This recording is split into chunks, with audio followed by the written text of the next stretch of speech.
So Bob emails, let's answer them from the patrons. What do you say? Yeah. Patron Anna from Hungary says, I've listened to the episode called Therapist Superpowers, and Bob said his superpower is telling stories to his clients. Yeah. He told an example story about the curtain in The Wizard of Oz. That one. I liked it a lot. Yeah, me too. I was wondering if you could ask him next time to tell more stories. I would enjoy it a lot if there would be an episode dedicated to Bob telling his stories. Thank you very much. So, Bob, do you have more of these stories in your repertoire that you can share with the listeners right now? I have one for every occasion kind of thing, but I can't remember them unless I need them. So, and you probably know this story. This story, when I was younger and was working at that Linehan clinic teaching DBT skills, I was teaching radical acceptance. And it's a hard thing to do, to teach a thing and not do it. And so at the time, I was still strung out on that person I dated back then. And what happened to me is I would see her car, her style of car,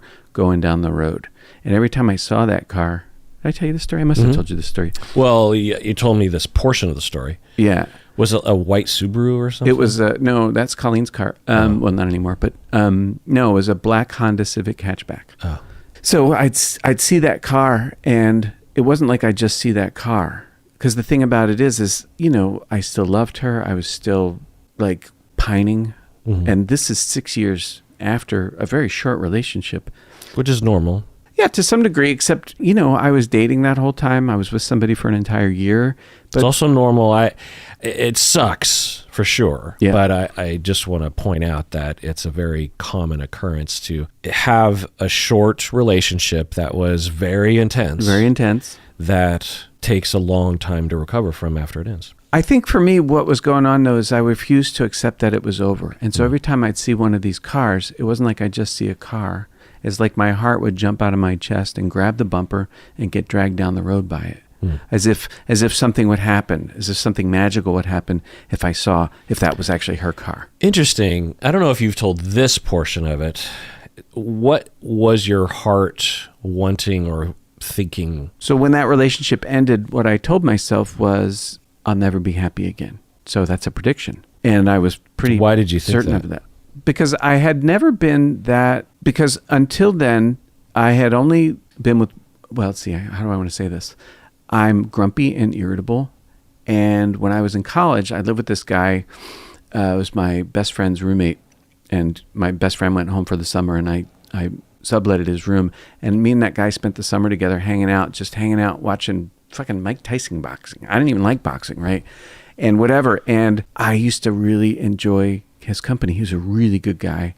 And it's the first time I was ever with somebody that we weren't dating. I'm not like that, but we were living together, and I was not grumpy and irritable. And I was grumpy and irritable with everybody. So let's drill down on that for a little second too, because I think that's an important bedrock for the rest of this. Because when you're with your, I almost said her name. The significant relationship before, a previous relationship before you got married to Colleen. Right. This would have been 90s, early aughts? 98, 99. Yeah. Yeah. Normally, when you would say that you're grumpy and irritable, I would think, Bob, grumpy and irritable? The only thing I can really point to that I think I saw the tip of the iceberg was one time, I think it was Stacy and I were walking, I think the two of us were together walking by your house. Oh, shit. During the pandemic times. I remember that, yeah. It was a summer day, and I'm like, we were on one of our epic walks during the pandemic, and just getting outside, and I'm like, we're not that far from Bob's place, so we walk by, and you were doing some yard work. You were putting you were getting sticks and stuff you were piling in the front yard or something. Yeah. I come around the corner of your driveway, and you had one of the most grumpy faces I've ever seen. And you didn't recognize me because you didn't think that the two of us would be coming over. No. Yeah, right. And so I'm looking right at you, and you have sunglasses on, and I can't really see your eyes. Yeah. And you just had the grumpiest, most irritable look.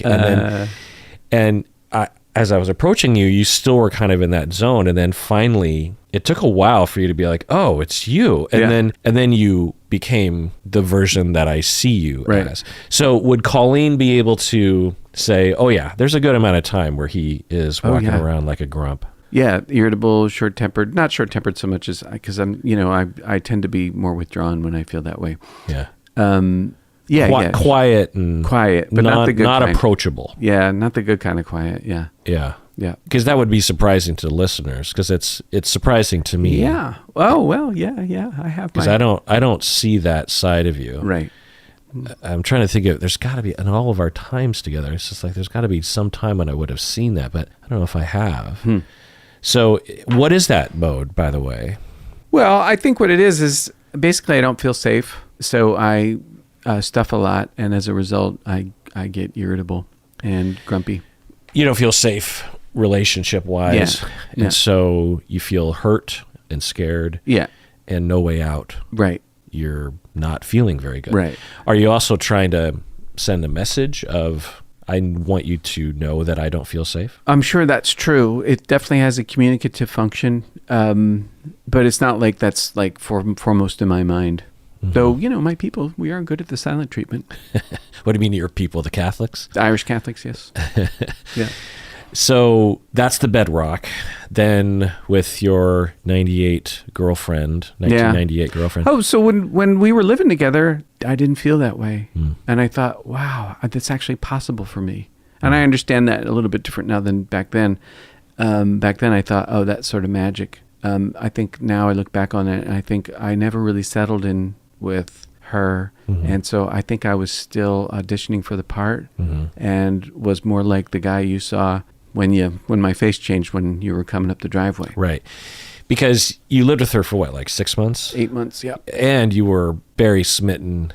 And I don't know if you saw it this way. She had a lot going on in her life. She seemed like she was the sort of woman that had a lot of options. I guess that's the way I would put it. Yeah. Where if it didn't work out with you, there were 10 other guys. Oh, I'm sure she had no trouble. If she wanted to, she could find a person. Right. So So, even that was funny because back before we started dating, we were friends and we used to get together and play cards and hang out and have a beer or whatever. I used to date a lot. And she'd say, how do you get all these dates? And I'm like, well, I ask.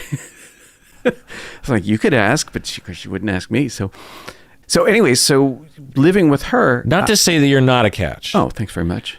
At all. You're a total catch. Yeah, right. Okay. And I got the vibe that you felt like she was a catch. That's more the point, is that would lead you to be more on your toes when you move in with her. Why would somebody like her be interested in somebody like me? Why you wouldn't sort of become your true self where you could kind of relax a little bit, especially in that first number of months. That's my point. I wasn't trying to. No, I'm not bothered by any of this. Yeah. So then she dumps you, and then you start seeing her car. And one time it was so intense. I drove by the Fiddler Inn, and there was a black Honda Civic hatchback parked there in their lot. And I hallucinated her license plate number. I actually thought I saw. So I drove around the block again and checked it, and it was the wrong. I mean, I really did. I hallucinated it. And I went home completely shook up and heartbroken because, that was how bad it could get, is I'd actually see what I wanted to see as opposed to what was there. Yeah, that's also very common in grief. It's more commonly discussed and storied around death, right? Yeah. If you lose a spouse or a parent or someone, people will hallucinate that they saw the individual. They'll come around the corner and there's their mom at the sink, and then they rub their eyes and their mom's there. Our mind will insert the individual because we miss them so much, or we're just so habituated to them. Like with pets, I think is another example. Yeah. I will still to this day come around the corner. I'll see one of my cats that died. Right. And I'll be, huh? And then, of course they're not there.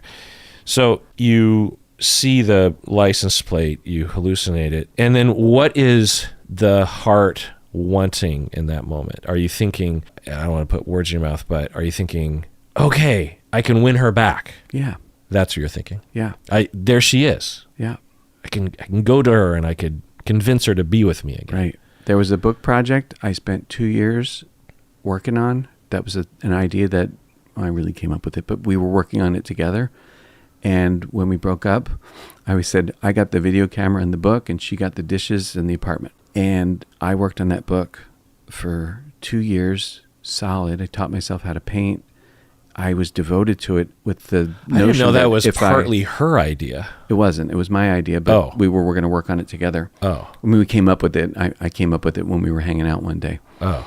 And doesn't seem like a her idea. It seems like a you it's idea. A me idea, yeah.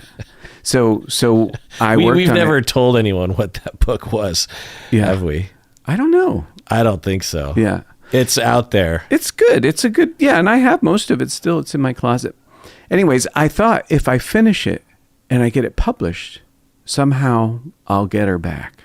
Totally nuts. Yeah. And it's not like I would say this to myself. It's not nuts. It's normal. So I devoted my time to that. And so every black Honda Civic hatchback was her car, as if that would mean something, as if that would be a hope. And then I moved in with the Todd, and she moved out of state.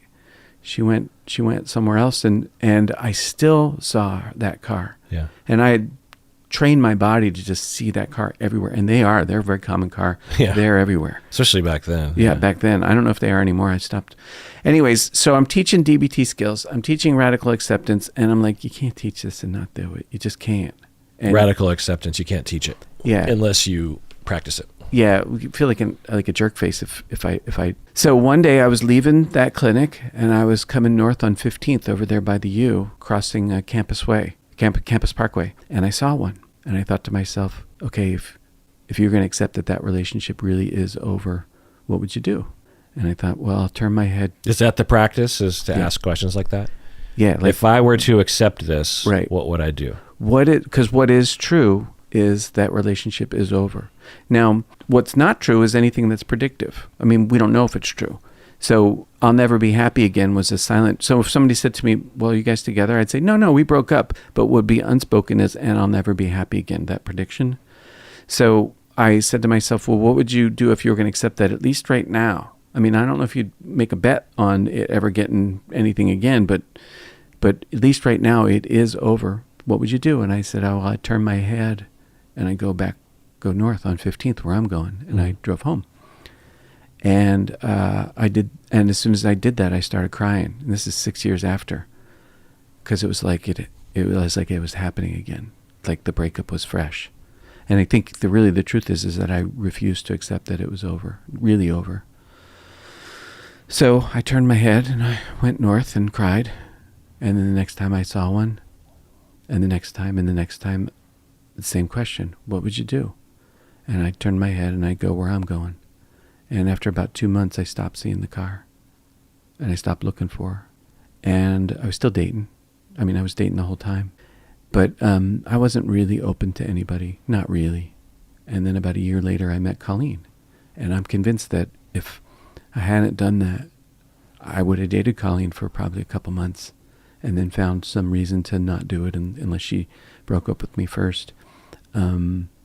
Because really, I wasn't open to it. So what I did was I let go of the prediction that I'll never be happy again. And let that be a question. I don't know if that's true. It might be true right now, but I don't know if it's true tomorrow or next week or next month. Was it true? No, it wasn't true at all. So the point of the story is to teach radical acceptance. That what you choose to accept, you want to make sure it's 100% fact and not a prediction and not a theory, not a guess, not a hypothetical. Well, we do this because we learn through experience that it's less disappointing to predict the bad and have something good happen. We tell ourselves that anyways. Yeah. It's like, for me, when it's the winter in Seattle right now, I don't predict that there will be sun and nice weather because that doesn't often happen. It could happen. We're in February right now. Right.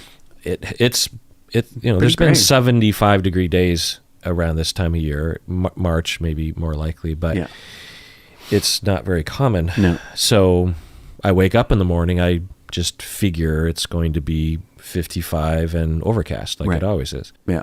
So when you go through life and you're disappointed and people let you down and they reject you and harm you, or you're rarely felt as if you really feel or ever that you're secure or accepted or loved or safe, then it feels easier to just predict that things will never change, because why get your hopes up? Right. I think that's why people will do that, unfortunately. And it, of course, locks people in often on the not getting it, because if you believe it's the surrender mode to the schema. Right. If you have a schema that people can't be trusted, one strategy is to surrender and say, well, it's better to just give up and let it happen than to fight it. And so what you did was not necessarily to fight it, but to just add a question mark, like, well, maybe that's true, but I don't know. I can't predict know if that's true. All I know is it is over. It is over now. So I let go of the prediction, and the grief came. And, so what's the moral of the story that you're trying to teach people when you're telling the story? That it is essential that what we tell ourselves to accept is 100% just the facts and nothing more. Because life's hard enough without adding a layer of that sort of thing onto it. What's an example in DBT that this story would provoke in you? I don't know what you mean. So I'm guessing that in DBT, you'll have some folks who will, they might say something like, well, I know that my mother and my husband are always just going to let me down. Yeah. And that's just the way that it's going to be. Or even something similar to you, where they literally believe that they'll never be happy again because they had a breakup. And what you're trying to help them to do as a part of DBT, radical, that's, I'm guessing, where your mastery really shined in the DBT skills group, because you can talk about the skills, you can teach the modules, you can send the handouts out. Right. But it requires, as Linehan would be able to do, a lot of inspiration to get the individuals, the clients, the students to give it really understand what is being told to these people, and also to believe that it might be able to work. You're kind of a spiritual leader, which I believe therapy often involves. Right. I mean, not necessarily spiritualism or any kind of spiritual life, but I remember this. It was one of my little Post-it notes that I wrote to myself when I was first figuring out what therapy was, and it was one of those Post-it notes that I put on my poster board. Right on. When I was an intern. It was something along the lines of, therapy is about inspiration, or I can't remember the exact word. Inspiration or convincing. Charisma, I think, was in there. Oh. Essentially, a good therapist, and there's different styles, but a good therapist inspires a client to go on a healing journey. Right. You can tell someone, radical acceptance will help you, and here's how you do it. Here's the technique, and research shows that this works, and this is a part of our module. Yeah. That's one thing. It's a whole other thing to reach inside of their soul and give them that little push, the inspiration, the hope. Yeah. And also to self-disclose what you're self-disclosing in the story, to show, I know how hard it is. Right. It's not an easy thing, and it's not without its pain. Right. And this is what I'm talking about when I'm talking about radical acceptance. I'm talking about that moment when I saw the car, and I asked, it wasn't easy to ask. I asked myself, what would I do if I accepted that the relationship was over? And I had to answer that question. And then I had to, that meant it's not just I turn my head and drive down the road. It's I have to actually accept that the relationship is over. I have to really just let that be true. And I have to change my certainty about never being happy in the future to a question mark. I have to make that choice. And it's all in the same ball of wax. And it was painful. I cried. It was hard. It would be easier in a sense to, in that moment, to not do that. Yeah. But I did it because, well, why did you do it in the moment? Did you believe? Did you have some hope? Or were you just so convinced by the DBT module that you thought you'd give it a shot? What motivated you? Oh, my motivation was strictly for my students. If I'm going to teach it, I got to do it. So Butler syndrome. I wasn't doing it because I wanted any particular outcome. I did it because I felt you didn't do it for you. You did it for your students. Just find motivation. I got it. Yeah, I mean, whatever gets you there. Yeah, right. Yeah. But you also could have done it for your own sake, right? Yeah. So if you weren't teaching a class, would you still be in that zone? I mean, maybe. What do you mean? If you didn't have a reason to practice what you preach so that you could better serve your clients, might it have been years? I mean, I'm guessing would eventually. I still be in that zone? Yeah, I think well, who knows? But yeah, I think I would. Yeah. There's a part of this that I never tell. Oh, and still aren't going to tell? No, I'm not dangling a carrot like that. Oh. Not gonna. I saw her. Maybe 2 years later. Like I was in Ballard. I was on my way to get my hair cut over that barbershop over where me and Todd used to live. And I was coming up through Ballard, and I just happened to glance over some side street. I think you did tell me this part. Did I tell you? Yeah. And it was. But you don't usually tell your clients this part. Yeah. I don't usually talk about this part. It was her. Yeah. It actually was her. Same car too. Oh. So I went up. I went up to the intersection. There was a red light. She was 2 cars back, and thought about it. I could get out of my car and go talk to her. And I thought, well, why? Why would you do that? But, my heart's racing and the thing. And I said to myself the exact same thing. Bob, if you were going to accept that the relationship's over, what would you do? And I realized I'd just go get my hair cut. And I was scared for a while after that I'd start seeing that car again and start losing it, falling backwards. Because at that point, me and Colleen we were together a year. And I didn't, though. I was scared for about 2 days that I would start seeing that car again and start pining. So you weren't pining, no, but you were scared you'd pine. I was scared that I'd fall back. That was so awful. That 6 years was awful. You know how, like, they say when you have PTSD, they say you have a foreshortened sense of the future. I had that. I was convinced that my life had just lost one of the colors. It was just not going to be better. So all those nights, you and me and Todd and Mike and Beth, we'd play cards or whatever. And all that, there was a part of me that felt dead. And like, this was all fun. And, I like playing cards with y'all and but what's the point? But everything's just got a tinge on it. Everything's just slightly less something. Not slightly, significantly less something. And that would be my life. I was guessing that would be the case. And it isn't the case. But it would, I think I'd be vulnerable to it if I hadn't done the grieving and the accepting of what is true. Because the thing is it doesn't matter if her car is 2 cars back or 7,000 miles away. It's over. That's interesting, because I think that's the part that isn't usually talked about, because I think a lot of people can relate, and it's so cinematic the way you're telling it. This would be the prologue, the moment where, throughout the movie, there would be this motif of there's a car and you hallucinate the thing. And then maybe even in the movie version, there's a woman who has her hair from behind and you walk up and it's not her. And it's not her. Sure. We've seen that one. And then the climax is you having that radical acceptance moment, and then Colleen walks into your life, and then you struggle, but you overcome. And then in the prologue, boom, here's the last temptation of Christ.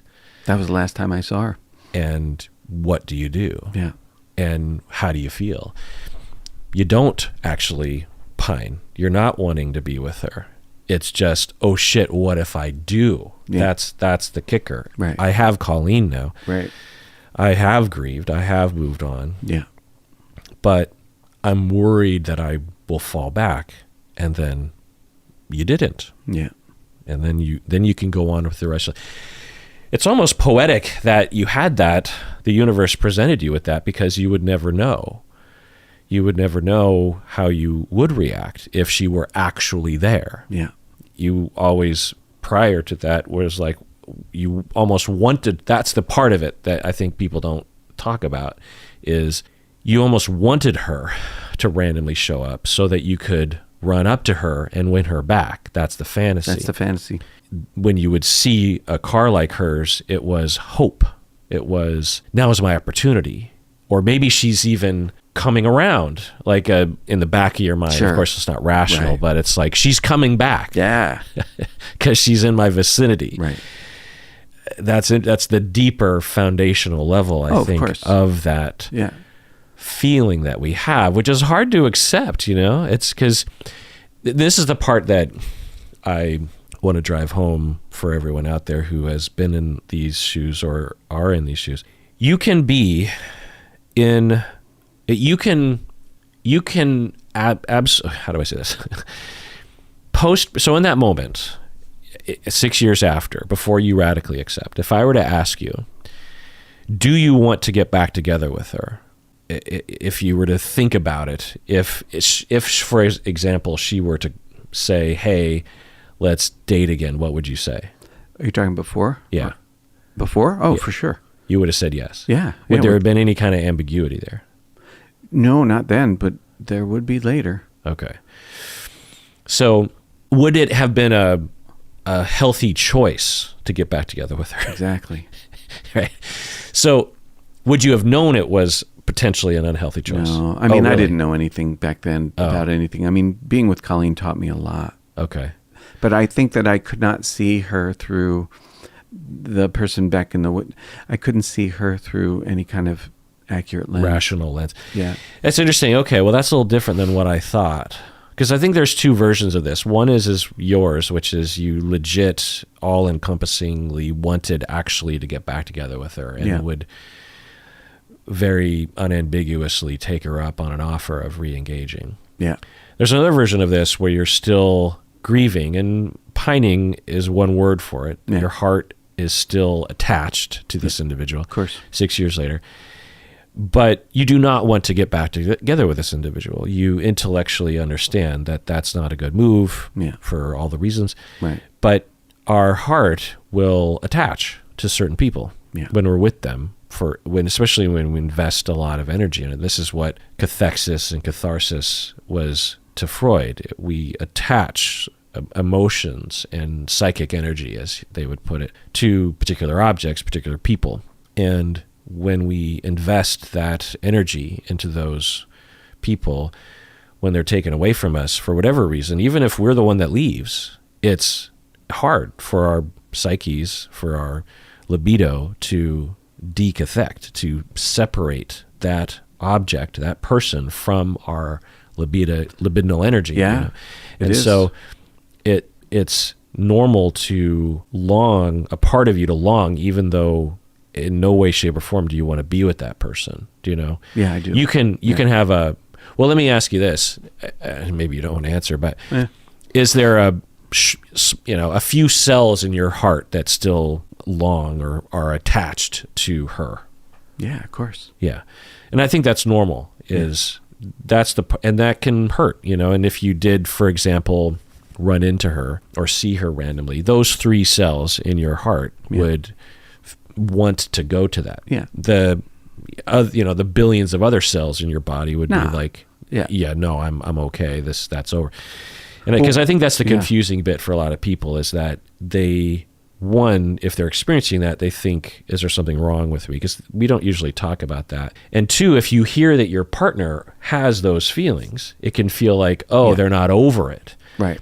And what I'll say to people is, if you're dating past the age of 18, and you fall in love with someone and you engage in a committed long-term relationship, the person you're involved with, some of their cells in their heart are still attached to people in the past just by the function of the fact that you dated them after they dated other people, after they fell in love with other people.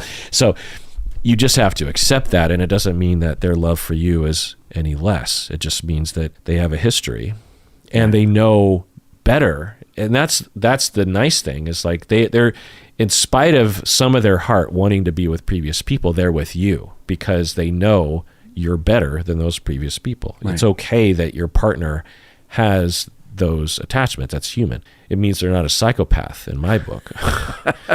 Not that you have to have some of your heart cells still attached to those people, but I would find it to be highly unusual if you fell in love and not a single cell in your heart was still attached. No, I think once you love somebody, some part of you always loves them. Yeah. So, but that's interesting. So why don't you tell that last part of the story? Because that's a pretty important part. That's the outcome. That's the evidence. That's the kicker. That's like, let me show you me on the other side of a lot of radical acceptance. Yeah. That would be inspirational to people. They would be like, oh. Because the way that I would really emphasize it to a client is I wasn't longing. I was worried I was going to long. Yeah, that's true. And I was scared, terrified for a few days. But then it never happened. It just didn't happen. And all that radical acceptance work that I had done, which was a practice. It's not just something that I decided. That was hard. It was like mindfulness. I had to dedicate myself to this mindful practice over and over, like what, thousands of times maybe? I don't know. Hundreds of times? Yeah, probably. And at the end of and along the way, at no point was there any guarantee any of this was going to pay off. That wasn't the point. What was the point? The point is, well, the point for me was teach my students. So practice it, learn it, But what was the thing you just said? You said something really important. It just flew out of my head. There was no guarantee it was going to pay off. That's right. There's no guarantee that anything in particular is going to happen.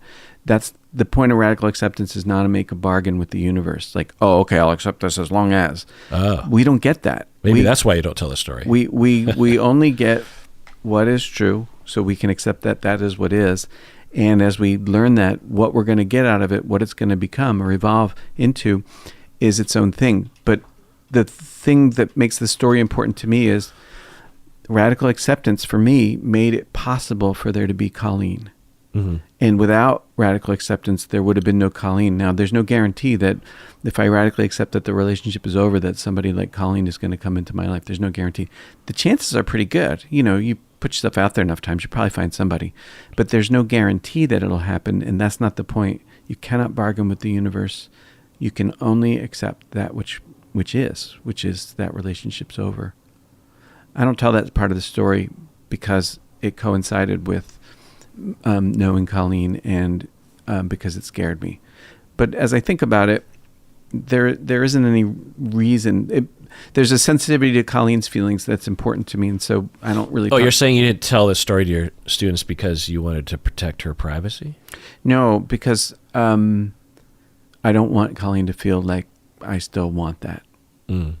And so if she hears that my heart rate goes up when on that moment at that traffic light, I don't know if that would You'd bother worry her. It would make her jealous or make her feel like I wasn't... Like I was saying earlier, it would make her, feel like 100 that you're not 100% into her. Or something. I accept that Colleen, some part of Colleen's heart loves everybody she ever loved. Absolutely. And you and everybody, and that's just fine. And you could say, well, we're kind of messy, but I don't even think it's messy. I think it's just part of the course, man. When you love somebody, that's part of what you get is their history. Mm-hmm.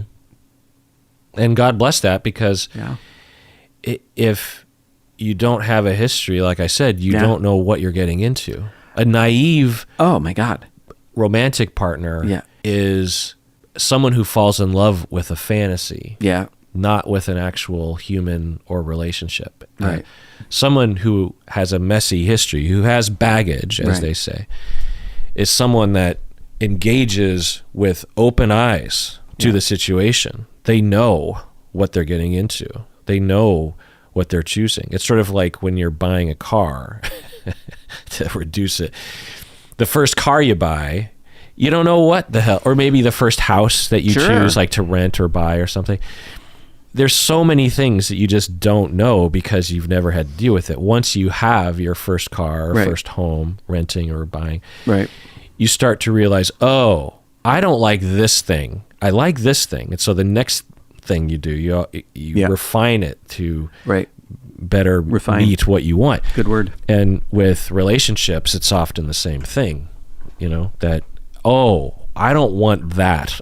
I fell in love with that, but I don't want that. There's these other things that I did like, but I don't want that. So the next person I'm going to make sure is really what I want. I want air conditioning. I want a heat pump. I want. I don't want gas furnaces. Right. I don't. Right. All right. Let's take a break, Bob, and we get back. Let's have some more tortured analogies like the one I just said. What do you say?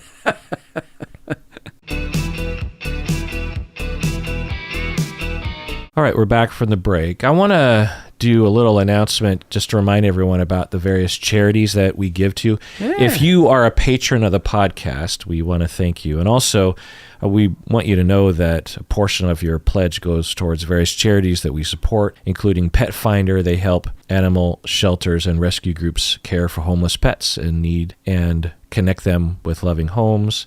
They help about hundreds of thousands of pets every year. Damn. Plymouth Housing Group, which is a Seattle housing group, provides transitional housing for those in need. Camp 10 Trees, which is a camp that provides a safe place for queer youth, a camp. Oh, cool. Trevor Project, which helps to prevent suicide among queer youth. Special Olympics, National Alliance on Mental Illness, Animal Aid and Rescue Foundation, or ARF. Prevent Child Abuse America, Animals Lebanon, which rescues pets in Beirut and connects them with loving homes, which is where I got my cats. Yeah. Environmental Defense Fund, Asian American Legal Defense and Education Fund, Wikipedia. I actually give money to Wikipedia. I find Wikipedia. that it's an important democratizing of information service that they provide, and Doctors Without Borders. Wow, so cool. I just wanted to let everyone know about that. I'm a patron. Annual Epicure patron Nadine, she says, "Hi, Dr. Kirk and Bob. Thank you for covering my question in a recent episode. I asked about therapists wearing wedding rings in therapy and feelings of jealousy from clients. From what I heard in the podcast when you were talking about it, I think my question was understood as me asking whether a client would freak out and terminate over this. What I was trying to ask was if this is something that would freak a therapist out if a client disclosed those feelings of jealousy, and whether a therapist would terminate with a client for having these feelings of jealousy. I don't think that these feelings of jealousy stem from feelings of anger or hostility towards my therapist, but instead feelings of inadequacy towards myself. I have a fear of abandonment and went through an abrupt termination with my former therapist, and I'm still dealing with that fallout. I guess that I'm fearful that if any transference takes place in therapy, my current therapist will also terminate with me. Bob, what do you think?" Yeah, I'm glad you wrote back in and talked about this. I get it. It's scary to think that you are unsurvivable or intolerable. And you had that experience with your therapist, and it sort of, reinforced that belief about yourself. A good therapist is not going to be frightened by any of that. In fact, will recognize that that's what's supposed to happen and that it is entirely safe and it's okay. And a poorly trained therapist will not recognize that and believe it means something other than what it really means. What I think it means is you deserve and need a place to be heard and held in safety and respect, that there's nothing bad in you. And that's what therapy can provide, a corrective experience that you're lovable. These things do not preclude that. So like that David Whalen, he talks about this. He says, well, the reason that, teenagers are so difficult is so that they have a felt sense that they are indeed survivable, that their intense anger, if that's what it is with teens, and, rebellion or whatever, that parents will still love them anyways. Now, I don't know if that's true, but that point of view, I think, holds a lot of water and gives us something really important to think about when it comes to therapy, which is there ain't nothing bad in a client when they have those kind of feelings. It's totally understandable and okay. Yeah. And regarding teens, I think that's a part of it for sure. I don't know if it's the main motivation. In fact, I know it's not the main motivation when a teen will express emotions, but I think that's true for all of us. I think that's true for me. Right. When I have an emotion and I express it, there's a question mark, a hope that the people who I'm expressing to will accept me and hear me and not run away. Not run away. Yeah. I'm not going to run away from you. Thank you. You're welcome. So I'm glad you wrote into Nadine as well. And I always am worried I'm going to misinterpret people's emails. I'm sure it happens all the time. It's just one of those things that we have to accept because you're not here to clarify. And all we can do is read and react, and you can't be, oh, no, that's not what I meant. You're not here to do that. So it just is what it is. But yeah, absolutely. To have worries of being rejected and to worry that your transference will push a therapist away is normal, and you talk about it, as Bob always says. Anonymous annual upper tier patron, she says, "Hi, Dr. Honda and Bob. I was listening to your Patreon episode recently, and as a former Pierce County designated crisis responder, I wanted to let you know that quite a few of our local hospitals that provide inpatient psychiatric care do indeed provide intensive outpatient mental health services. And these services are designed to help people like the person who wrote into the podcast with suicidal ideation." End of email. So yeah, I can't remember what the email was about, but they were talking about intensive outpatient services that would happen at a facility of some sort. I or you or both of us were saying, out of our depth. Do they have intensive outpatient at these places? Because it's not something that you and I would usually be involved with. We've certainly been involved with inpatient and with regular outpatient services, which is what we provide. But intensive outpatient. And so, just out of the loop. Anonymous annual upper tier patron is a former Pierce County designated crisis. Pierce County is just south of us in Seattle, where Tacoma is. And so, okay, I didn't even know what a designated crisis responder was. I mean, I know about you have county designated. MHP, right? MHP is mental health professionals. That's what I took that to mean. Is that's maybe they changed their name or something. I don't know. Well, she actually she said Pierce County DCR designated, and I had to look it up to designate a crisis responder. Is it the same as? It's there's a chance that you and I are so out of the loop. Oh, I know I am on these things that. There's a whole section of people, even in our town, who are like, "How do you, as therapists, not understand these things?" We're in private practice. We have a certain kind of clientele. And, rewind the clock 20 years or even 10 years, I lived in this world where there would be a lot of this kind of interaction with the system. You just know because you're involved. Yeah. Anyway, anonymous upper tier patron from Canada. They say, "I am very grateful for this podcast. It helps me crystallize what I am working on in therapy. Bob, I sincerely appreciate your perspective and your gentle vulnerability and self-disclosure. Just listening to you and Kirk provides me with a calmness that is rare for me. Kirk, your ability to synthesize, summarize, and translate knowledge is exceptional. Most of my aha moments happen outside therapy when something you or Bob says just connects some dots and a light bulb goes on. I love to listen to the podcast for hours, usually while crocheting, and I thank you sincerely for the content and space you provide. My job includes caring for people with personality disorders. I received no guidance as to how to care for myself while doing this, though. It is very helpful to hear someone talking about this the way you two do. As for my question, can you speak a bit about obsessive compulsive disorder? I have listened to your deep dive on OCD, but I feel like obsessional OCD is rather insidious and passes under the radar. It can look functional and high performing to the untrained eye, or it can look like generalized anxiety disorder if you don't ask the right questions. For example, my conscientiousness that I received endless praise for was actually a deep-seated terror of making a mistake that would cause inadvertent harm. It is hard to identify the intrusive thoughts when it feels like your brain runs on intrusive thoughts. I was just curious about how you and Bob approach this type of OCD in your practices. Bob, what do you think? First off, thank you for your kind words. I don't work with OCD anymore, so I don't know that I have anything to offer except, it's clear to me that whoever's wrote in here that they know what they're doing and have a good understanding of what that is, a personal understanding, which I think is fantastic. I don't know what else to say beyond that. How come you don't treat it anymore? I just work with couples. Yeah. Yeah. Okay. Well, pure obsessional OCD or obsessional OCD is basically it's OCD, but there aren't noticeable behavioral routines and rituals. Yeah, it's all in your mind. It's all obsessions. Are those internal compulsions like counting or yeah, okay. They're not there. Or at least they're not things that you can see. So the compulsions that a person does for the obsession are not present. Is that the idea? Yeah. That it's its own thing?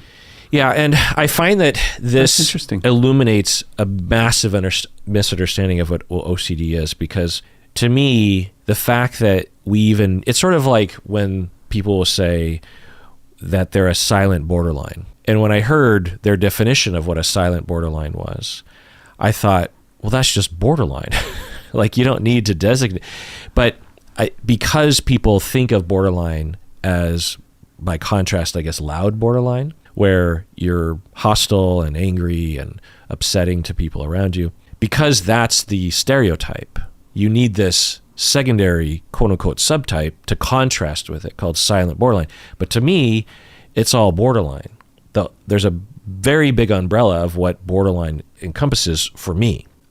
When I say borderline, I don't think of loud borderline. I think of all the different types of borderline, including the silent, what they would call silent borderline, not silent borderline, quiet borderline. Yeah.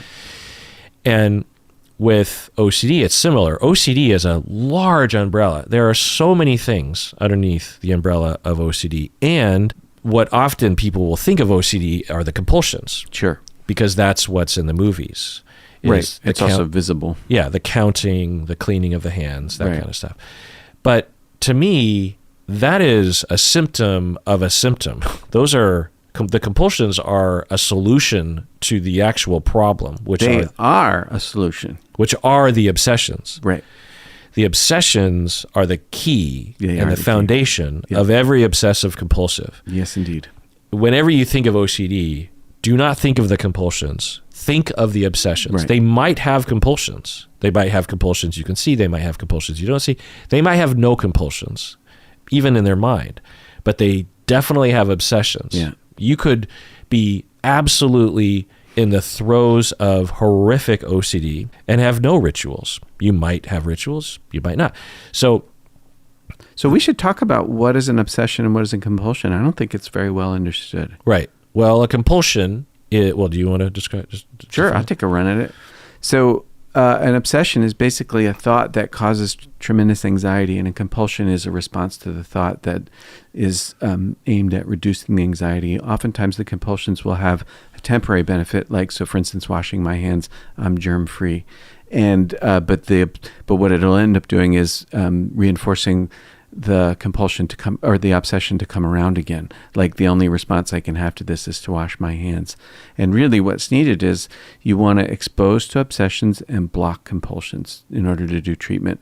So I don't know that I understand what you're saying about OCD and that OCD always has obsession. I remember my OCD teacher saying, there's always obsession. There's always something that kicks it off.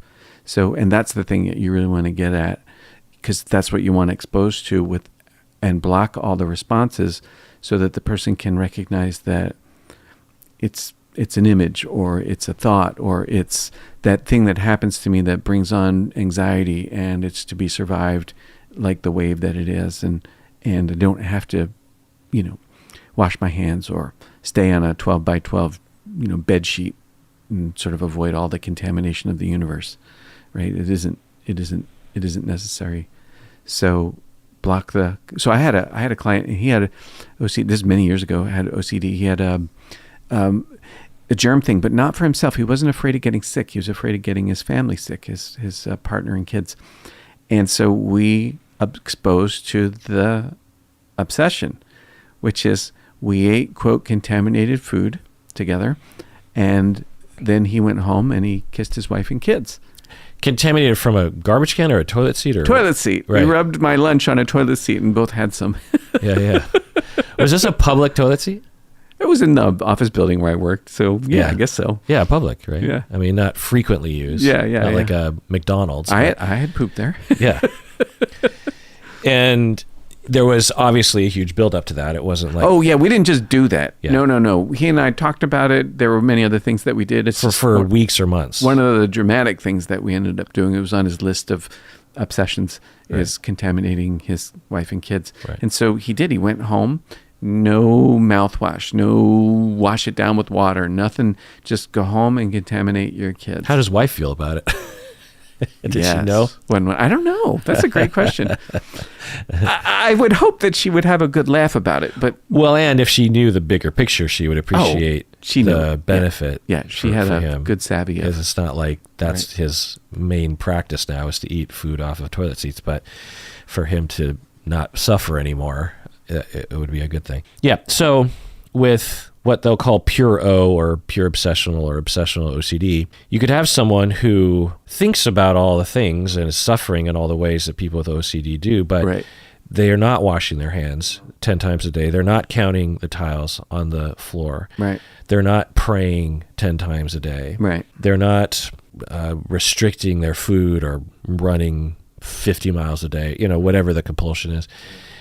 They're suffering with the baseline, the foundation of OCD. They just haven't locked into a compulsion, or a noticeable compulsion. So to me, this designation, because it's not really something in the OCD world that I hear people talking about. Like, do you remember hearing people talk about pure obsessional OCD when you were doing? Yeah, I feel like it's something that's more of an internet thing because of the misunderstanding on the internet about what OCD is. So it's like with quiet borderline, I don't know if we came up with that term. I think that was a layman's designation. I don't know. Because of the layman's misunderstanding of what borderline is. There's a layman's misunderstanding of what OCD is, so they need to come out with this obsessional. It's fine. I don't think it's a bad idea. It just, I guess, clarifies it. But it, I think, has the potential of creating misunderstanding of when if someone were to contrast and say, well, that person just has regular OCD and they don't have pure O OCD, then somehow that means they absolutely will have compulsions, which I wouldn't assume. Anyway, so yeah, pure obsessional is something that some people will talk about. And let's see what you are asking here. Anonymous up at your page shown from Canada.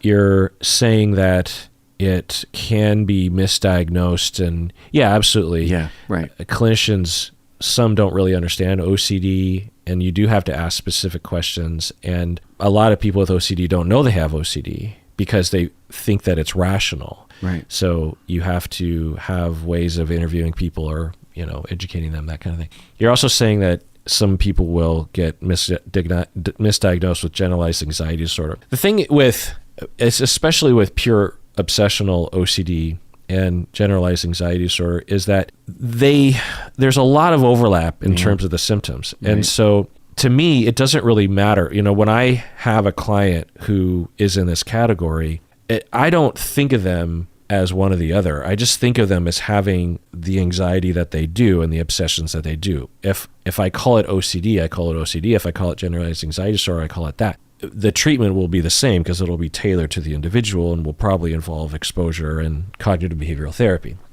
So is it, quote unquote, misdiagnosed as generalized anxiety disorder? Well, it could be, but it could be argued that it meets those criteria as well. As long as the treatment is working, it doesn't really matter what you have, and it's not a biological there's not a huge difference between those two for a lot of people. So they're worrisome or intrusive images that come into head or thoughts or whatever. Yeah.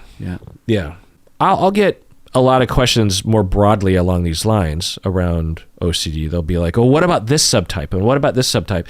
You didn't talk about this subtype. And what I'll say to that is, totally, I get that. But at the same time, there's a lot of subtypes to a lot of things, And with OCD, when you understand the basics, when you really understand it, which is not out there in the public, when you really understand the suffering of the obsessions and that the compulsions emerge from those obsessions and can get locked in often and become a feedback loop to the obsessions, as you were talking about earlier. Yeah.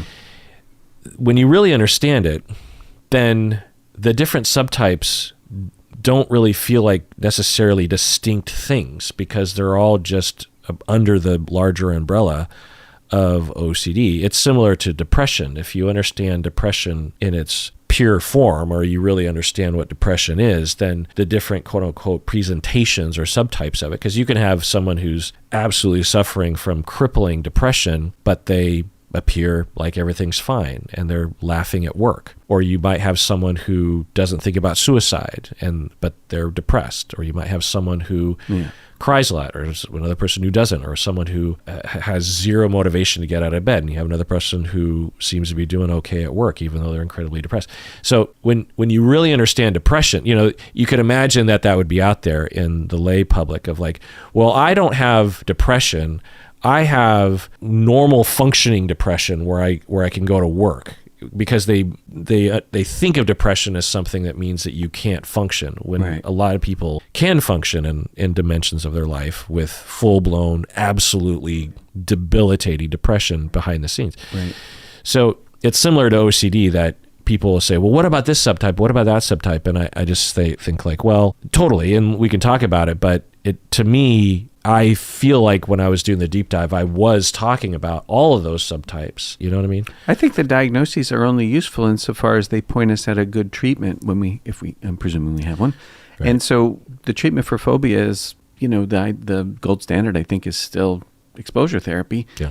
And it doesn't matter. You just have to know what the phobia is so that you can expose to the right stuff. But understanding this subtype or that, does it actually add something? Or is it really about, is it trivial? Yeah.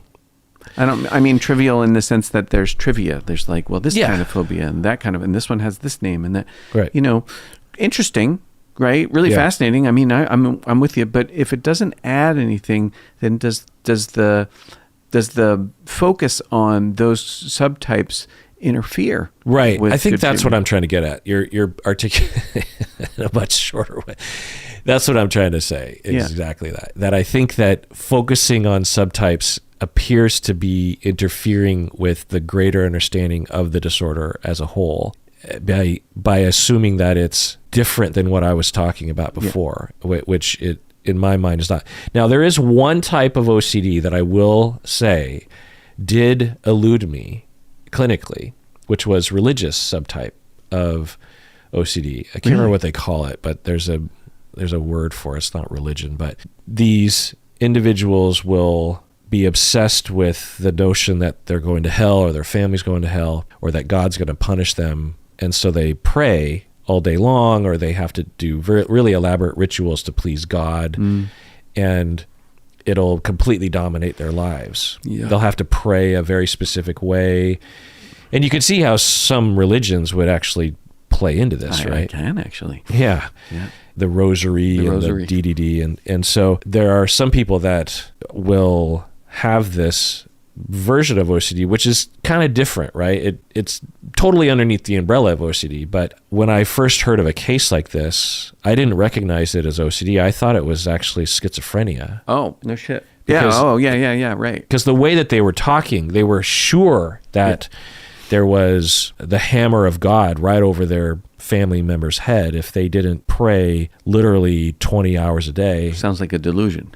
Well, before anybody writes in about the rosary, we're talking about the rosary as a means by which somebody might be pulled into compulsion. Might attach their OCD to. We're not saying that praying a rosary is a bad thing. I actually think that it's a trance-inducer, which is its point. Uh-huh. Yeah. I don't even know what the rosary is exactly. I've only seen it in movies.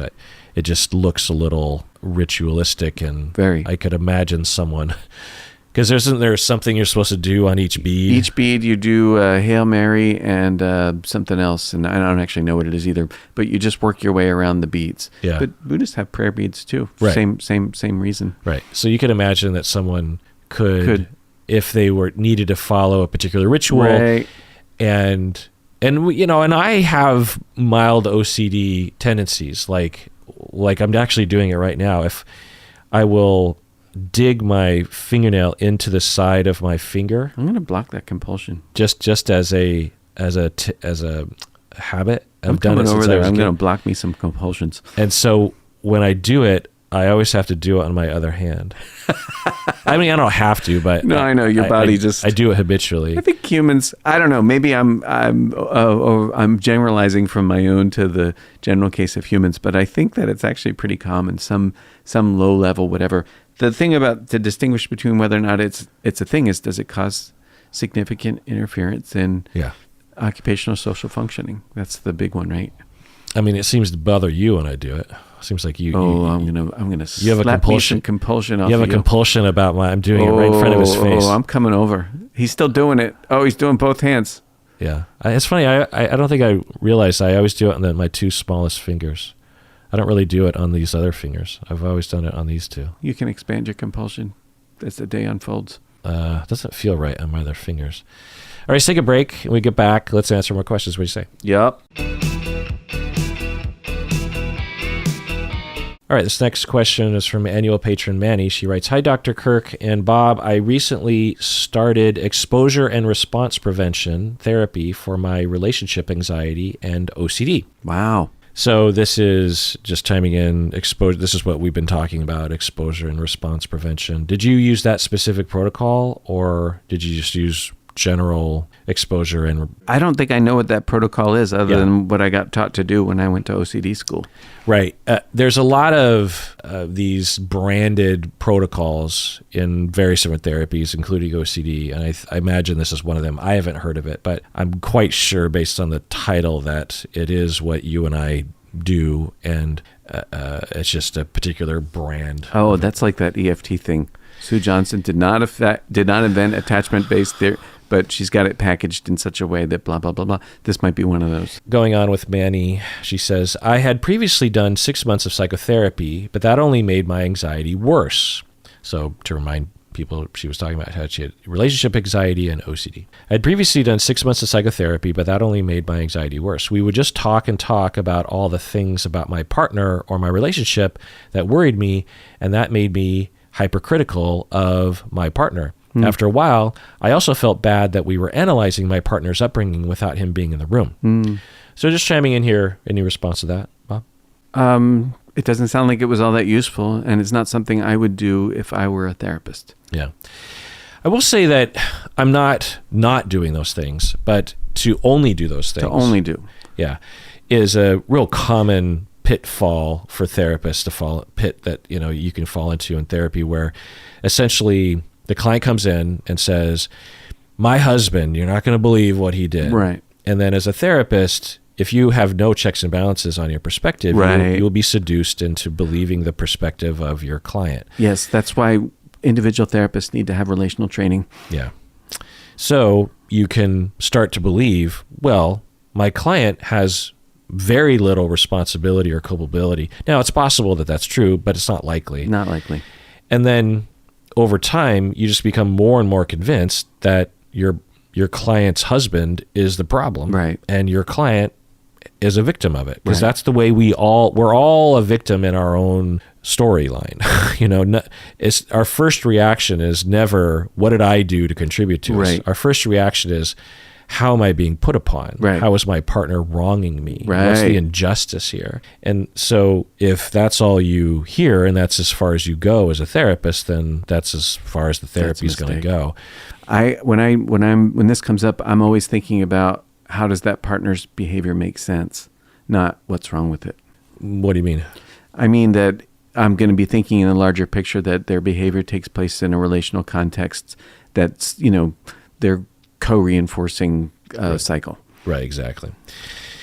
So it sounds like they were in that zone yeah. for Manny, and she's like, yeah, I didn't really like it. And then she says, I decided to give exposure and response prevention therapy a try because I tend to overreact and be impulsive when I perceive that my partner is not being caring towards me. And I thought it'd be helpful to learn to distance myself from my thoughts a little. So just chiming in here, it sounds like she was convinced by a therapist or online, which isn't a bad idea. I think it's fine. Depends on how you implement it, but that she would expose herself in therapy to the notions of, she says, because I tend to overreact and be impulsive when I perceive that my partner is not being caring towards me. So the Exposure would be to the stimuli that make her believe that she's not being cared for. Right. And to relax and habituate to that so that she doesn't have a trigger and flip out and then get angry at him. Right. Which you could argue, even outside of exposure and response prevention therapy, is what all good therapy should involve elements of, is to understand what's happening with your partner, to interpret it in a more charitable way, and to soothe yourself, to differentiate those moments, that kind of stuff. Going on with email. But now I wonder if exposure and response prevention therapy is really what I need. Isn't my problem that I have an anxious attachment style and therefore I should try to heal that and move towards security? I worry that exposure and response prevention therapy is just going to teach me to live with anxiety and not heal it. And if so, what kind of therapy would be better suited? Bob, what do you think? How about couple therapy? Yeah. I mean, you're talking about a problem that you're having with your partner. Just probably has a cyclical nature to it, probably something that comes around and interferes with your relationship being a resource for comfort and soothing. Don't get me wrong. I think that if you can differentiate and manage your anxiety on your own, that's great. Like we all need to do that, but we all don't need to do one thing. We need to do a lot of things. That just be one of them. And the other one is, one other one anyways, how do I help it so that my relationship is more a resource for comfort and soothing? So I get grumpy when Colleen is prepping for a party, because she can get really consumed in all the details and lose track of me, and it makes me feel like lonely and disconnected. Is that currently happening this week? Not today. It might. But in fact, to some degree it will. But the last time it happened was New Year's Eve, and instead of being a grump about it, I just asked for what I wanted, which was, I want to have connection with you. Yeah. I had never done that before. I'm very good at bitching about what I don't get, but actually seeking that which I want was tremendously relieving for both of us. Yeah. And she delivered. We were at a casino at 1 a.m. It was fun. Oh, that was her connecting? No, that was just one aspect of it. Oh. Like, there's no way she was going to do that, but we had such a lovely evening, all of us, and then you and me and her went out to that casino and at her behest. Yeah, I know, right? She was the ringleader. I mean, that was not even on my radar, and then when she suggested it, I'm like, no, we're not going to go to a casino at 1 a.m. It was like 5 minutes later, Uber's here. Yeah. That was fun. Yeah. Anyways, using my relationship as a resource was really smart. And, perhaps there's an element of that that's available to the person writing in here.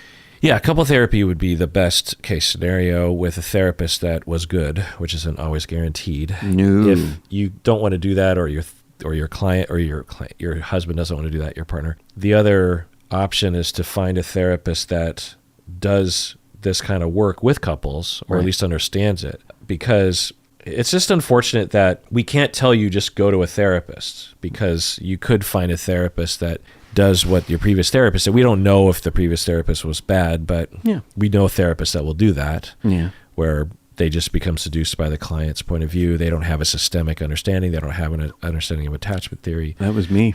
And so they'll just engage in agreeing with the client the whole time. Yep, I've done that. And there's nothing wrong with validation and validation, good support, but it's not very helpful in the end to actually help people to change their relationships. It can make it worse. Yeah, you can actually contribute to clients believing in their own bullshit. You know what I mean? Right. Validation is necessary but insufficient. Yeah, and what do you validate? Right. Make sure what you're validating is indeed the facts. Right. You can validate it felt this way to you. Right. That's a fact. Yeah.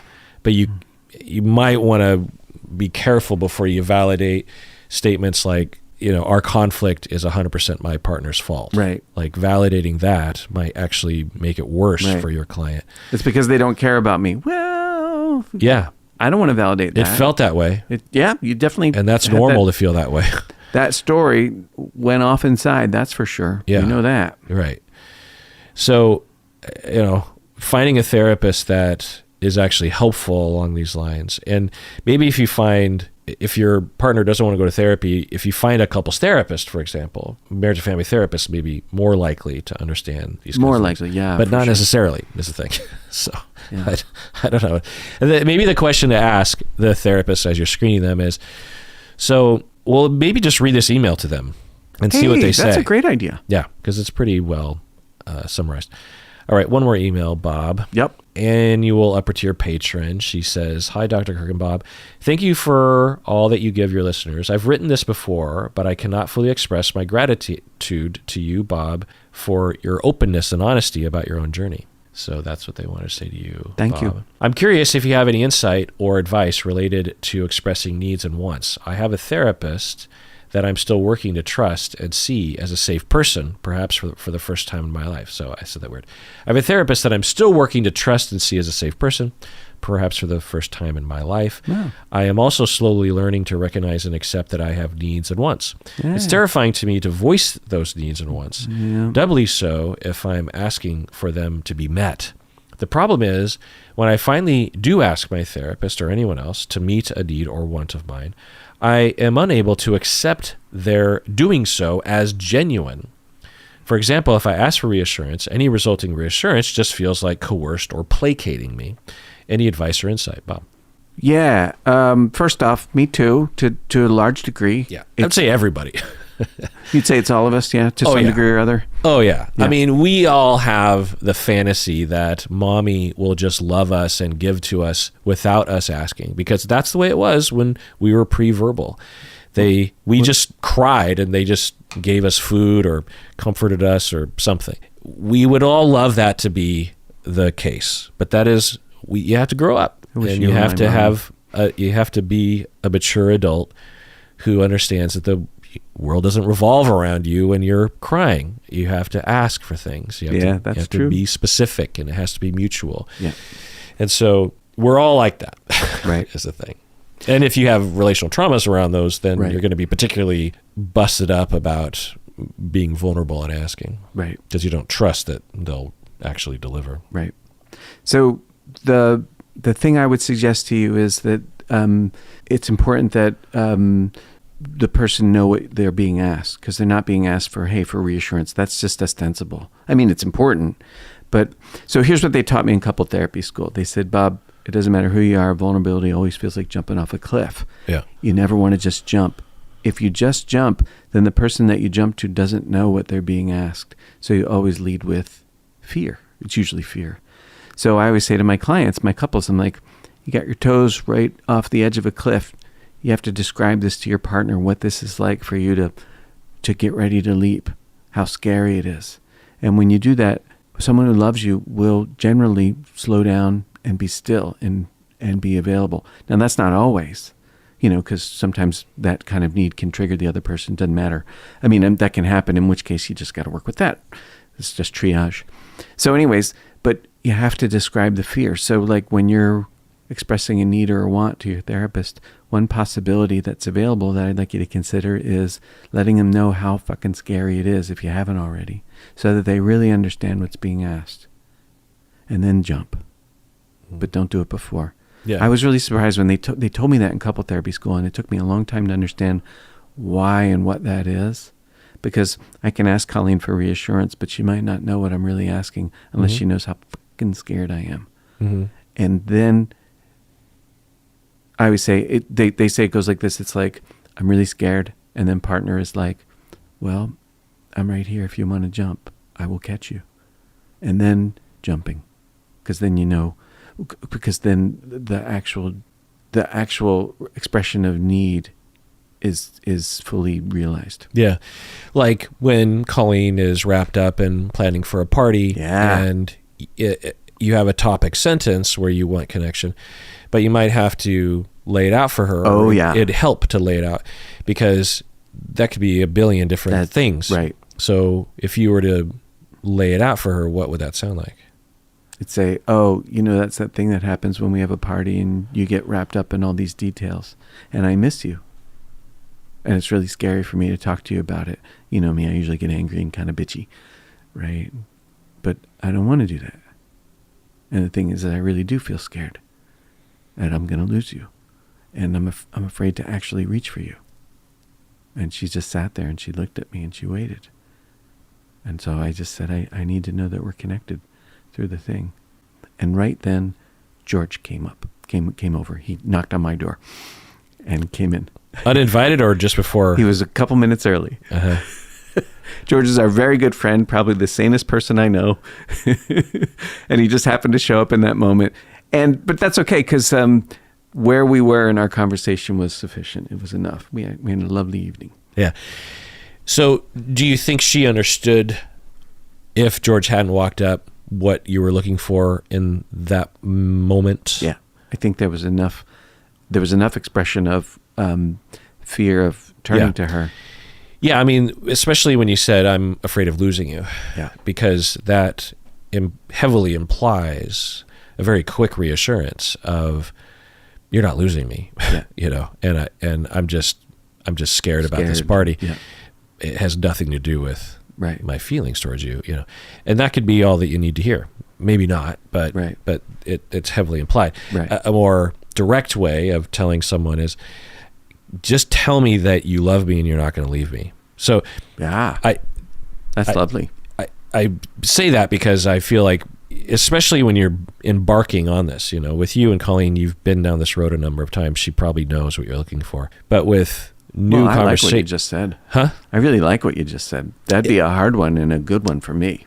It's even more vulnerable. It's more vulnerable. And as annual upper tier patron is saying, it's like, hey, or anonymous upper tier patron, I'm starting to use these little abbreviations, and I use the word A. That's probably anonymous upper tier patron. Anyway, the question is, well, I feel like whenever I do finally ask my therapist or anyone else to meet my needs, it's hard for me to accept it as genuine. And there's a couple things I'll say to that. One is to reiterate what Bob has been saying and to be specific, at least behaviorally. And then the other part is, it does require work on your part to actually convince yourself it is genuine. Because, and this is a part of therapy that is not often discussed, in order for a corrective experience to be a corrective experience, it has to be corrective. Just joking. The person, the individual that it's going to be corrective for, they have to perceive it as genuine. They have to perceive it as real. Because if they perceive it as not real, as not genuine, as not authentic, as coerced, then that is not corrective. If anything, that could make it worse, because the only love you're ever getting is because you coerced it or it's placating you. So if you are misperceiving, which in all likelihood you are, now, might your partner be kind of coerced and kind of placating? Maybe. But that's not the whole story. They also, in all likelihood, love you and want to do this for you. And you have to see it as that. Like another more mundane example is when you're being complimented. Someone is saying, oh, you look good, or hey, you're a good coworker, or hey, you're a smart guy, or you're a good friend. If you in that moment choose to blow it off, they're just saying that. Well, then one, that's a harm to you because you're not benefiting from a genuine compliment. They're giving their truth as they see it, and rejecting that is offensive. It's like, I'm giving something to you. Yeah. It's hard. Of course, it's related to your relational traumas, but you have to work on that. You can't just engineer corrective experiences and sit back and hope you have to play an active role and actually not only set up the corrective experience, which is a lot of activity and a lot of trust and a lot of vulnerability, but then you have to actually convince yourself in your heart and in your mind. Now, it's not going to be fully convincing at first, but you have to push against the intrusive thoughts that are coming in that are saying that's inauthentic. It's not real. You have to act like it's true. Yeah. Getting back to what you're saying, what would I do if I accepted that this was at least partially authentic? Even the word placating I find to be problematic, because when I ask my wife to care for my emotions, one could say she's placating me. I want her to placate me. That's the whole point of love, is to placate each other, is to accommodate, is to give when you don't want to give, is to maybe even reluctantly give at times. But that's what love is. That's what a good relationship is. And we're now, as I was saying earlier, we all wish we could go back to when we were 9 months old and mommy just gave us, and we didn't even know our moms had feelings because we didn't care developmentally. Of course, they say that parents get it right about 30% of the time, which isn't that much. So that might be an idealized version of what we had when we was 9 months old. Yeah, but some people would take 30% over what they're getting. Well, that's a great point.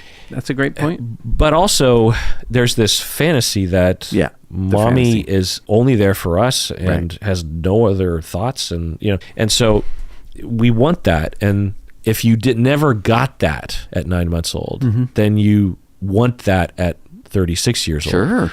And there's nothing wrong with that. No. But you're never going to get it is the thing. And you can only approximate it. You can have corrective experiences by having people love you. But the loss and the grief of I'm never going to get that pure, unadulterated fantasy love that I deserved when I was a kid, that's just never going to happen. And that's another part of the work of these corrective experiences is take what you can get, take it in, let it do its work, but you're never going to get potentially what you're seeking because you can't go back in time. Now, you can have brief moments where it can feel in that direction. Like if, for example, you go to your partner and you're just like, I just want you to hold me and rub my head, put your hands through my hair and tell me that I'm a good person for 10 minutes, in a very maternal way. Okay. But again, you had to ask for it. And your adult mind knows that your partner isn't your mom and isn't necessarily only thinking about you. So it's not going to be perfect is the thing. But they're there because at least in part, they want to be. Yeah. They want to be available. They want to be a resource. The thing is you can't see the bad stuff's easier to believe. That's Julia Roberts from Pretty Woman, so it's gospel. Right? So those of us who have this vulnerability, we're going to have a part of us that's apt to believe, but the belief is still it's just a belief. It's like there's no evidence that they didn't mean the compliment. There's no evidence of that. There's just a habit of mind that says, oh, well, I didn't do that good a job. I'm not that good of a coworker, blah, blah, blah, blah, blah. Right? But the bad stuff is where the brain is trained to go. It's actually more likely that the person means it, because why would anybody do that unless they were, Eddie Haskelling you? Eddie Haskell. There's one for some people. I don't know who that is. Anyways. He died not that long ago. Did he? Yeah. I think I read that. Yeah. I think a number of Leave It to Beaver people died in the same span. Yeah, Tony Dow died. Yeah. Tony Dow and Eddie Haskell died. And whoever, yeah. Like pretty close to each other. Yeah. I think Jerry Mathers he passed on a while back. I thought Jerry Mathers was still with us. Oh, he didn't want that job when they gave it to him. Really? Yeah, I read that recently. No, he's still with us. He's still with us. Okay. Yeah. Yeah. And still looks the same. He's 74. Yeah, well, the most likely thing is they mean it. It's sincere. That's the most likely that's the most likely possibility, is that they actually mean it. My therapist says to me, Bob, are you safe? And it's funny, it took me a long time to actually figure out what the hell that means. Well, nobody's going to kick in the door. He's not going to hit me. He hasn't berated me. It's unlikely that that's going to happen. So last week he says to me, are you safe? And I went through the same, mental gymnastic, which is, yeah, I'm safe. And there's a part of me that's like, how do I know? How do I know? How do I know? But the truth is I am safe. So, and then the thing I add to it is I'm working on kindness. Right. So in those moments, you could give in to the intrusive thought that, well, he's just a therapist. I'm paying him. Yeah. I'm not really safe. Right. Come on. You make a choice. You come to a Y in a road thousands of times every session, and you choose most of the time to believe, no, I'm going against the grain in terms of my impulse. I'm going to believe that I actually am safe. Yeah. There's a lot of evidence that I'm safe. Right. There's evidence. And this isn't going to help me unless I believe it's safe. Right. So at least turn in that direction. Can't make myself accept it, but I can turn towards it again and then again and again and again. Maybe it's safe is maybe the better way. The why in the road is, this is definitely not safe. Yeah. It's definitely being coerced. Right. It's not real. Right. The other direction is, maybe it is safe. Maybe it is safe. Yeah. I mean, what a shock. I feel tremendous love and care for my clients. Maybe my therapist feels love and care for me. Yeah, I'm sure his love for you is like upper echelon. Well, I would. Maybe even for you. I mean, the way that you talk about the way that he treats you is like really upper echelon care. Yeah. And how easy it is to care for you, and how easy I'm sure you are as a client, because you're uncomplicated. You're probably the easiest disorganized client on the planet because you understand it, That's very funny. Because you understand it, You're not, the transference is understood by you. Yeah, that's true. Yeah. Yeah. Anyways, so that possibility, I think they wrote in with this kind of question, right? About what do you do if you don't accept it? And we're giving a lot of advice about what do you do. I get that it's hard. It is not easy, but it is a practice. And the practice is along the lines of what Bob said a long time ago in this episode. What if I accepted that this might be real? Yeah. This might be authentic. What if I accepted that it wasn't just coerced or placating? Right. What if I trusted? What would that look like? Oh, interesting. How would I see? What would I do? Yeah. And you just and Bob, with his grief process, he had to ask that question to himself hundreds of times. Yeah. Before it took hold. Yeah, chip away. Yeah. Yeah, Ken Osmond, who played Eddie Haskell, died 2 years ago. Oh, 2 years. Yeah. Tony Dow was recent, is that right? Well, just getting to... So, Ken Osmond, I'm looking at Wikipedia. Yeah. Which, as a patron, you're giving money to. In 1970, he joined the Los Angeles Police Department and grew a mustache in an effort to remain relatively anonymous. He became a police officer. I could totally see why a guy would do that. After being one of the most recognizable, successful actors in the world, he becomes a police officer. It's just so interesting. Yeah. And then he returned to acting in 1983. Really? Yeah. He was on some other things. But he died in his home. 83, like Love Boat? 83. Let's see. Well, he was on the new Leave It to Beaver. Oh, my There was goodness. a television movie. Oh, revival of the comedy series. The new Leave It to Beaver. I think I remember that. It was like a revival. Yeah, of all the same actors. And then they had their kids. Oh, okay. Got it. Hey, you know who died? The mom in Christmas Story just passed on last week. Oh, really? Yeah. Huh. Ken Osmond died, and then Tony Dow died. Darren McGavin. Last summer. He died last summer, Tony Dow. Yeah, I thought I read that. Yeah, liver cancer. Oh, poor guy. And he was 77. Wow. Barbara Billingsley died in 2010. She was in the original Airplane. And Hugh Beaumont died in 1982. Wow. He died a long time ago. He did. What did he die of? Died of heart attack while visiting his son, a psychologist in Germany. So what I've just figured out, and Jerry Mathers is still with us, the last one. And Jerry Mathers joined the military during the Vietnam War. Wow. In 1966. Oof. So when he became of age, he joined the Air Force. Wow. I mean, the kids in Leave It to Beaver became cops or military guys. I mean, that was a different time. Wow. When becoming an actor wasn't necessarily the end of your career. Because if you have success like that, especially a show like that, I think it was like half of every TV was tuned in to Leave It to Beaver in 1960, Because I think it was primetime TV. Yeah, I think it was like 7 o'clock television. Yeah.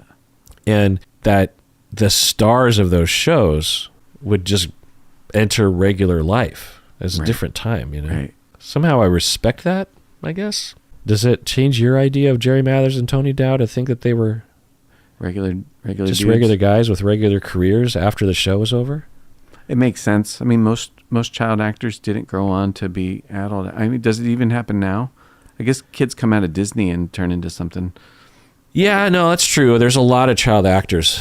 In fact, I would say the majority don't have a career as an adult because they just don't get gigs or they choose not to. I guess not to. Yeah, maybe that's true. Yeah.